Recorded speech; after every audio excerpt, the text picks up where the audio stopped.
Hello and welcome to this English learning video. Today we'll improve your English through a touching and emotional story.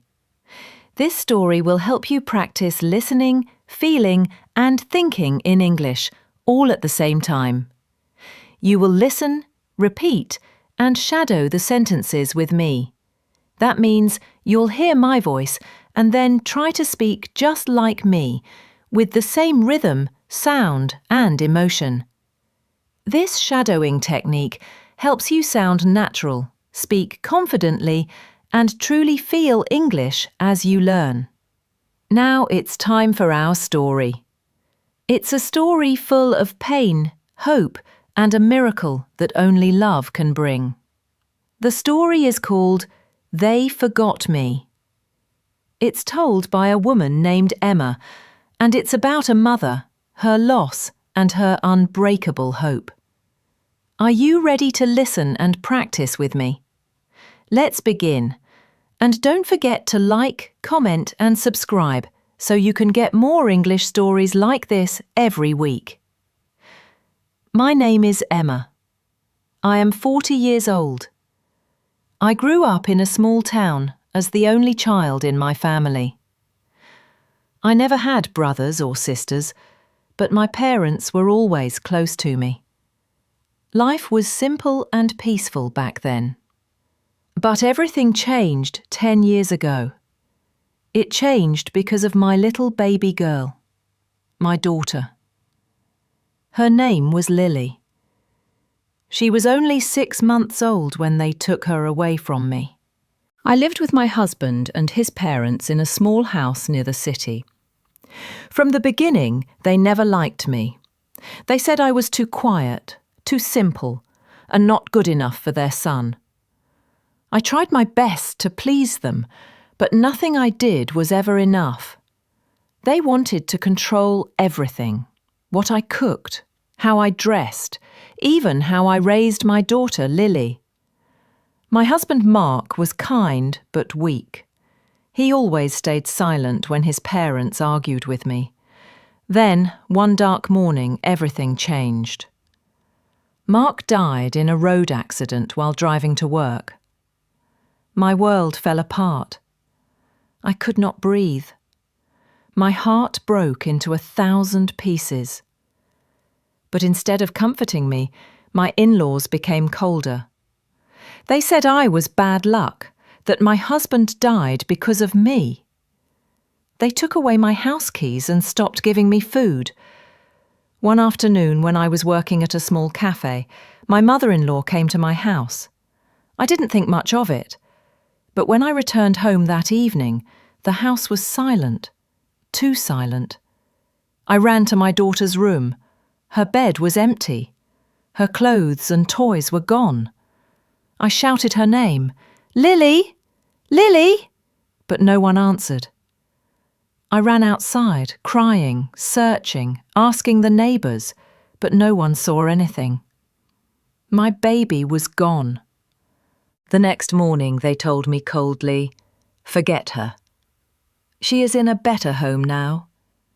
Shocked, trembling voice. I couldn't believe it.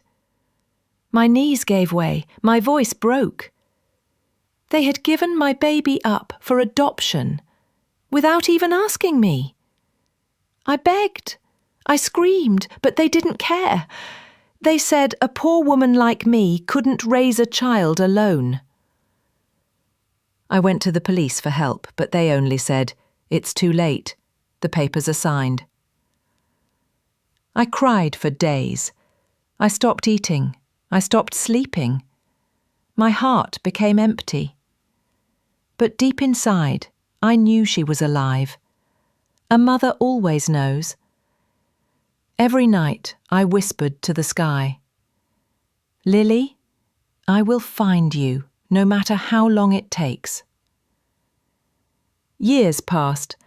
My husband's parents died in a fire accident. I didn't feel hate, just pain. They took the secret of where my daughter went with them. I started working as a cleaner.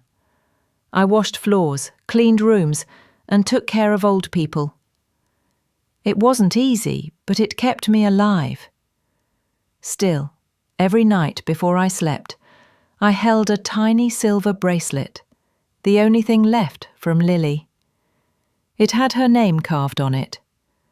Sometimes, when the moonlight touched it, I felt like she was calling me. Now I live with my son Daniel and his wife, Olivia. Daniel is kind but doesn't like conflict. Olivia is smart but cold. She says I make her uncomfortable. She says I bring sadness into the house. I always try to stay quiet, but today we argued again. She shouted at me, saying, "You should leave. This is not your home anymore." Daniel said nothing. He just looked down. My heart broke again. I packed a small bag, a few clothes, some money, and Lily's bracelet. Then I walked out of the house slowly, feeling the wind on my face. I didn't know where to go. I sat on a bench near the bus stop. The sky was grey. My eyes were heavy with tears. I whispered, "God, please tell me what to do now." Suddenly, I heard a voice behind me. "Are you all right, ma'am?" I turned around. A man was standing there. He looked kind, maybe in his 50s, with gentle eyes. "It's late," he said softly. "You shouldn't stay here alone." I nodded and said, "I'll be fine." But my voice was shaking. He sat beside me. For a while, we said nothing. Then he smiled and said, "My name is Robert. I live nearby. And you?" "My name is Emma," I said quietly. He asked where I lived. I hesitated but told him the truth, that I had nowhere to go. He looked at me kindly. Then he said, "I know a place that needs a cleaner. It's a safe job. You'll have food and a place to sleep." He wrote an address on a small paper and handed it to me. "Go there tomorrow morning. Tell them I sent you." I looked at him with teary eyes. "Thank you," I said. That night, I slept on the bench under the stars. It was cold, but I felt a small light of hope. The next morning, I followed the address. It led me to a large white house with tall trees around it. I knocked on the door, nervous and tired. A young woman opened it. She smiled warmly. "Hello," she said. "Can I help you?" I said, "A man named Robert sent me. He said you might need a cleaner." Her eyes brightened. "Oh, that must be my father. You must be Emma." I froze. "Your father?" "Yes," she said. "My father's name is Robert." My heart started beating fast. I didn't know Robert was her father. The girl introduced herself. "I'm Sarah," she said. "Come in, please." I walked in. The house smelled of flowers and old wood. I felt a strange peace. Sarah told me her father worked too much and often forgot to rest. She said he needed someone to help around the house. That evening, Robert came home and was surprised to see me. "Emma, you came," he said with a smile. I thanked him again for his kindness. He said, "You can stay here. We can all use some good company." That night, I sat in my new small room. For the first time in years, I didn't cry before sleeping. I held Lily's bracelet and whispered, "Maybe this is the beginning of something new." The day Richard asked me to marry him, I couldn't speak for a moment. My heart was full of love, of fear, of disbelief. He took my hand and said, "Janice, you've brought peace into my home, and you've given me the greatest gift, truth. I don't want to spend another day without you." Tears filled my eyes. I whispered, "Are you sure, Richard?" "My past is full of pain." He smiled softly. "That's what makes you beautiful. You've lived through storms and still found the strength to love." We decided to keep it quiet at first. Sydney was happy for us, though she still needed time to process everything. Some nights, she sat beside me in the kitchen, asking questions about her real father, about her baby years, about the day she was taken. I tried to answer everything honestly. "Your grandparents thought they were doing the right thing," I told her once, though my heart still ached. "They didn't understand that a mother's love is stronger than anything." Sydney nodded, her eyes glistening. "You never gave up on me," she said. I smiled. "Never. I knew one day we would meet again. I just didn't know how or when." One morning, while I was watering the garden, Sydney came running toward me. "Mum!" she shouted. That word. It hit me so deeply I almost dropped the watering can. "What is it, sweetheart?" I asked. She hugged me tightly. "I just wanted to say it." "Mum. It feels right." I held her and cried quietly. Years of emptiness melted away in that moment. I finally felt whole again. Richard began planning a small wedding in the backyard. He said he didn't want anything grand, just a simple ceremony surrounded by the people who mattered. Sydney helped with decorations, tying white ribbons around the chairs and hanging little lights in the trees. Every detail felt special, filled with warmth and meaning. For the first time in my life, I wasn't cleaning someone else's home. I was building my own. A week before the wedding, I received a letter. It was from Anthony, my son. He wrote, "Mum, I'm sorry for everything. Sophia and I want you to come home." My heart softened. Despite all that had happened, he was still my boy. I decided to visit before the wedding. When I arrived, Sophia opened the door looking nervous.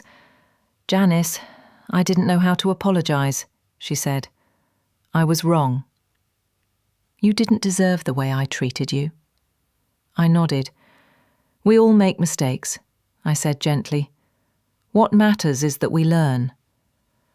Anthony hugged me tightly. "Mum, I'm so happy you found peace," he said. I smiled. "Yes, Anthony. I found something I thought I lost forever." I told them about Sydney and Richard, about how everything had come full circle. Sophia's eyes widened. "That's a miracle," she said. "It truly is," I replied. I invited them to the wedding. They promised to come. The day of the ceremony arrived. The sun was soft, the air calm, as if nature itself was blessing us. Sydney walked me down the aisle. She held my arm, whispering, "You deserve this happiness." Richard stood under a small arch covered in white flowers. When he saw me, his eyes filled with tears. "You look beautiful," he said. "And you look like my future," I replied.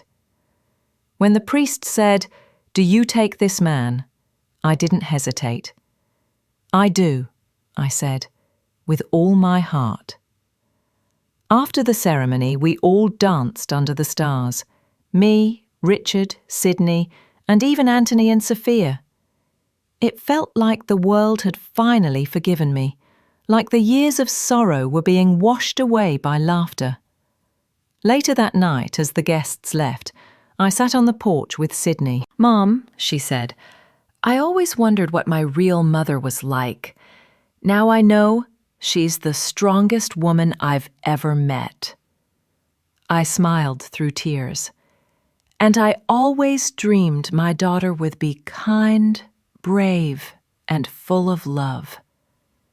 You are everything I hoped for, and more."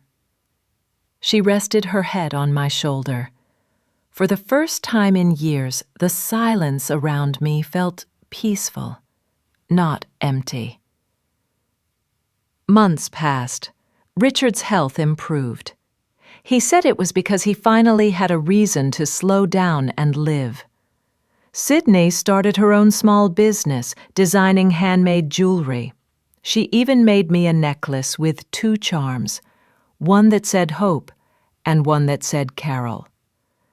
"So you never forget the woman you were and the woman you became," she told me.